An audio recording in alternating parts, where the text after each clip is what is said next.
আসসালামু আলাইকুম ওরহমতুল্লাহ। শবে বরাতের রাতে কোন আমল করলে আল্লাহ বেশি সন্তুষ্ট হন চলুন কুইজের মাধ্যমে জেনে নেই। প্রশ্ন ১, শবে বরাতের রাতে সবচেয়ে গুরুত্বপূর্ণ আমল কোনটি? উত্তর আল্লাহর কাছে ক্ষমা প্রার্থনা করা। প্রশ্ন ২, শবে বরাতের রাতে নফল নামাজ পড়া কি উত্তম আমল? উত্তর হ্যাঁ, নফল ইবাদত করা উত্তম। প্রশ্ন ৩, শবে বরাতে কোরআন তেলাওয়াত করা কি ফজিলতের কাজ?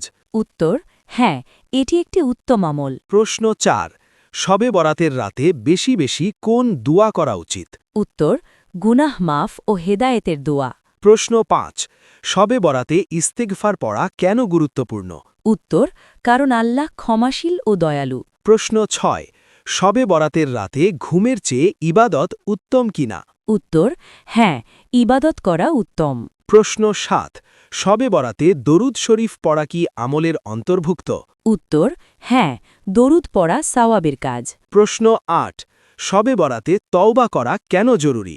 উত্তর কারণ তওবার মাধ্যমে আল্লাহর নৈকট্য লাভ হয়। প্রশ্ন ৯, শবে বরাতে পরিবারের জন্য দুয়া করা যাবে? উত্তর হ্যাঁ, করা যাবে এবং উত্তম। প্রশ্ন ১০, শবে বরাতে নিজের গুনাহ স্মরণ করে কাঁদা কি ভালো আমল? উত্তর হ্যাঁ, এটির হৃদয় নরম করে। প্রশ্ন ১১, শবে বরাতে নফল রোজার নিয়ত করা যাবে? উত্তর হ্যাঁ, পরদিন নফল রোজা রাখা যায়। প্রশ্ন ১২, শবে বরাতে মৃত মুসলিমদের জন্য দুয়া করা যাবে? উত্তর হ্যাঁ, দোয়া করা উত্তম। প্রশ্ন ১৩, শবে বরাতে নিজের রিজিকের জন্য দুয়া করা কি ঠিক?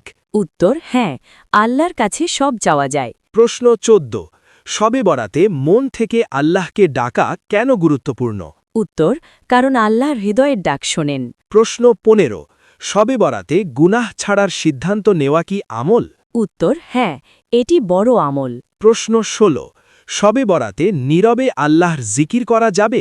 উত্তর হ্যাঁ, নীরব জিকির উত্তম। প্রশ্ন ১৭, শবে বরাতে মা বাবার জন্য দুয়া করা কেন গুরুত্বপূর্ণ? উত্তর কারণ এতে আল্লাহ সন্তুষ্ট হন। প্রশ্ন ১৮, শবে বরাতে নিজের ঈমান মজবুত করার দুয়া করা যাবে? উত্তর হ্যাঁ, করা উচিত। প্রশ্ন ১৯, শবে বরাতে আল্লাহ রহমতের আশা করা কি ঠিক? উত্তর হ্যাঁ, আল্লাহ রহমতশীল। প্রশ্ন ২০, শবে বরাতের রাতে সবচেয়ে বড় শিক্ষা কি? উত্তর আল্লাহর দিকে ফিরে আসা। আপনি যদি সব প্রশ্নের উত্তর জানতে পেরে থাকেন ভিডিওটি লাইক দিন।